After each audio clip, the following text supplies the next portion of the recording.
All right, here with us now, France's best-known public intellectual writer and journalist, Bernard-Henri Lévy. Did I get that right? Many credit him for being the catalyst for world intervention in Libya. Welcome to the show.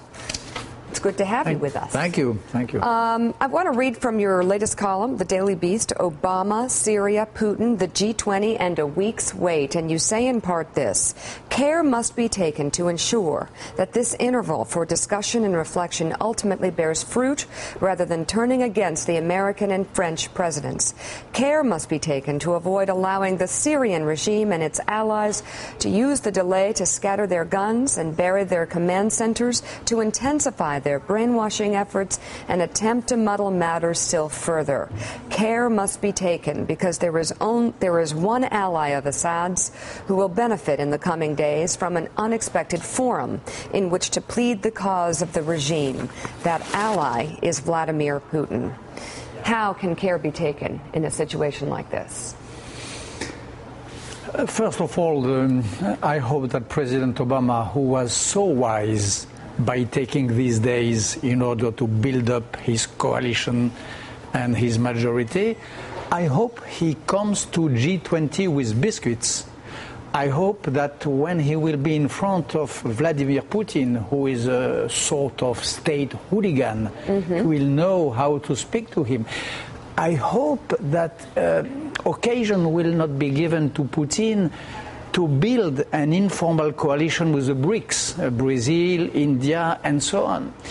This is the point. I'm sure that President Obama will be strong enough to prevent all these diversion operations which Vladimir Putin will try. We have Catty Kay from the BBC with us.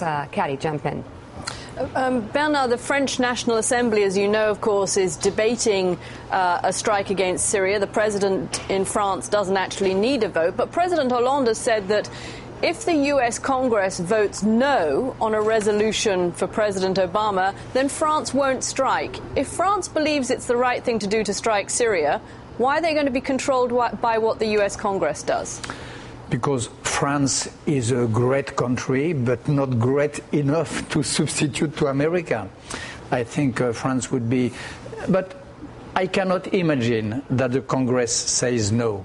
After the great job which is done, and we just heard that, the great job showing the proofs, demonstrating that the real radical Islamist danger is with Bashar al-Assad. Because at the end of the day, Bashar al-Assad means what? Iran, Hezbollah, and Hamas, which is the three pillars of radical Islam. So all this is being said in these hours to the Congress. And there will not be no. And then François Hollande will come along with Barack Obama and we'll go back to all good times of French. And it is the only good news of these days. The French-American alliance. As in the time of our two revolutions, American Revolution, French Revolution, I prefer this time. I remember the time of George W. Bush, when France was demonized by the administration.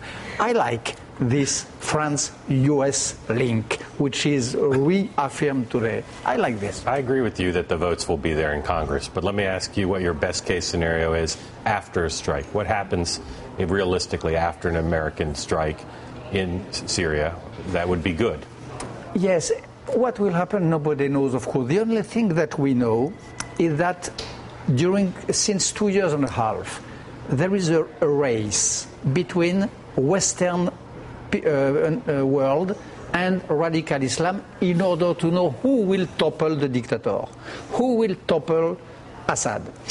If the West topples Assad, or if the West contributes to that, then the pro-West inside the rebellion will take the lead. If the West does not do anything, washes his hands of the flesh and blood of the children of Syria gassed, then the radical Islamist, Al-Qaeda and so on, will take credit of the fall of the dictator. This is the question. Who will have the... Bashar al-Assad will fall.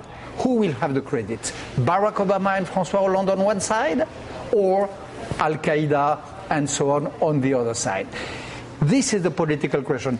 if there is a credit for Obama, you will see how inside the democratic, the Free Syria Council, the pro-West will take the lead and gain some ground.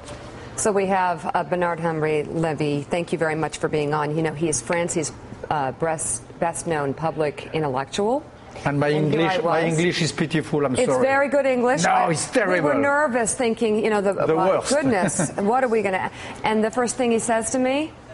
Russell Brand. Yeah. Russell Brand, of course. Iconic. This show has become famous worldwide because of your tête-à-tête, Mika, with Russell Brand. Of course, when he told you that you had the hair of Princess Diana, I saw this show becoming iconic all over the world. Iconic. That's a fact. Iconic. Every continent. I like to think of that experience with you and Russell Brand as a tête-à-tête. A tête-à-tête. That's a very... there was a moment of tête-à-tête, you know. That's a very good term. There was a moment when he put the feet like this, etc. And then there was a tête-à-tête with Mika, which was the hot moment of the show. Oh my God. It could be the basis of a Broadway show, couldn't it?